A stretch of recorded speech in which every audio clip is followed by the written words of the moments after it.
বলি স্যার, আপনাকে স্যালিউট জানাই আমি। একটা রাজ্য যেখানে জন্ম নিয়েছিল এক কিংবদন্তি, একটা নাম যেটা আজও ইতিহাসে গর্জে ওঠে, বাহুবলী।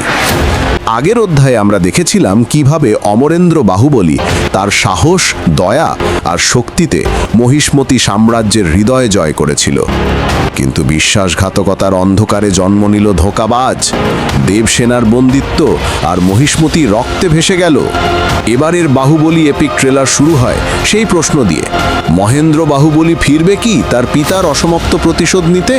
ট্রেলারে দেখা যায় বিশাল যুদ্ধক্ষেত্র, রাজমহলের পতাকা, আগুনে ধ্বংস হওয়া প্রাসাদ আর বাহুবলীর এক দানবীয় চিৎকার, আমি আমার পিতার প্রতিশোধ নেব।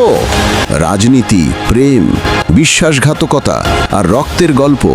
এইবারের ট্রেলারে সিজিআই, যুদ্ধদৃশ্য আর আবেগ তিনটেই নতুন স্তরে। শেষ দৃশ্যে দেখা যায় দেবসেনা আকাশের দিকে তাকিয়ে বলে, ন্যায় ফিরে আসবে, বাহুবলী ফিরবে।